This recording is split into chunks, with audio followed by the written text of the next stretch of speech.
Another change could soon be coming to the Prince George's School Board. Good evening. This is CTV News, and I'm Denise Douglas. And I'm Rochelle Metzger. Thanks for joining us this evening. Well, 6 months after a major overhaul of the school system, Prince George's is trying to specify the legislature's role in the new order. A state bill introduced on behalf of County Executive Rushern Baker would provide a process in appointing new board members to vacated seats. Last July, Maryland approved a new governance structure giving the county executive authority to appoint a replacement if an elected seat becomes vacant. Baker has since then appointed 2 individuals to the board following abrupt resignations by elected members. The proposed legislation would create a 30-day window where the county council would be able to repeal the county executive's appointee with a 2/3 vote. The chair of the council, Mel Franklin, says the proposal would be an improvement on the status quo. A county executive that makes an appointment and immediately swears the person in. So there has been no period of time to actually evaluate the person and then exercise the council's authority. So that's one of the problems with the current law. This legislation would fix that. And under the proposal, the county executive's appointee would be considered approved if the council does not reject him or her within the 30 days. Well, research shows the earlier kids start learning, the more likely they are to be successful in school. That's why Rushern Baker says he's working to expand early childhood education in the county, something the governor is looking to do statewide. The O'Malley administration is pushing a proposal that would provide more than $4 million in fiscal year 2015 to grow pre-K programs across Maryland. Baker says he's encouraged to hear the governor list the measure as one of his legislative priorities during his State of the State speech on Thursday. Right now we have 8 schools in our transforming neighborhoods that we're going to do all-day pre-K. We're going to add 8 more in the coming year, so that's 16.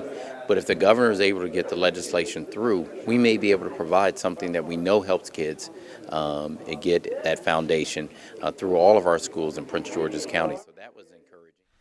Now, O'Malley's proposal would also allow businesses and civic organizations to contribute money to a fund, which would be dispersed to local school districts and providers that apply. Rochelle, here is another education story for you. 1 month after it was awarded the contract to build a casino in Prince George's County, MGM International today donated 50 iPads to friendly high school students in Fort Washington.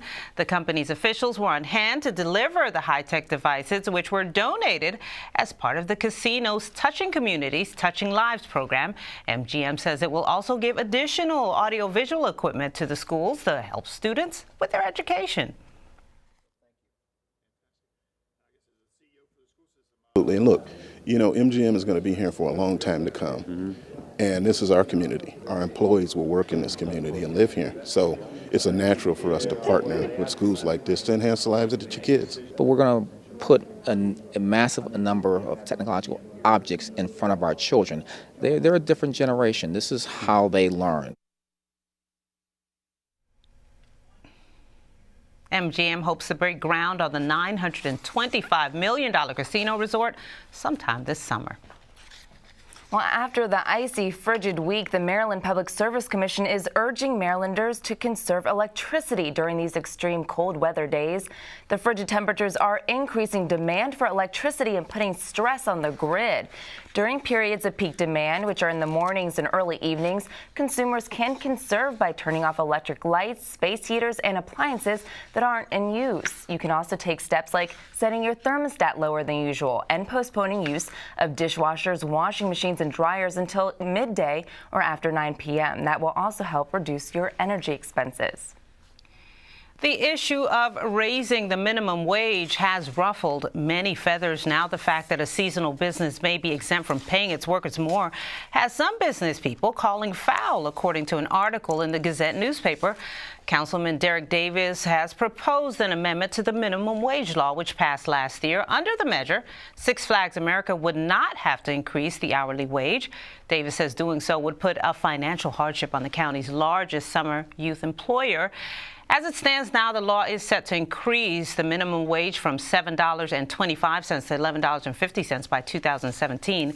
Big Planet Comics, which is in College Park, and other establishments are rallying against Davis's amendment. The TSA says the number of incidents of people trying to bring guns onto planes has gone up significantly since last year.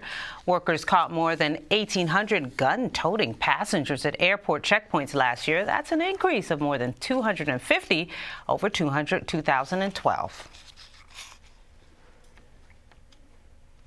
Here are the numbers in our area. 13 firearms were confiscated at BWI Thurgood Marshall Airport, 8 at Washington Dulles, and 6 at National. Atlanta's Hartfield Jackson led the pack with 111 that were caught. You are watching CTV News this evening. I'm Denise Douglas. And I'm Rochelle Metzger.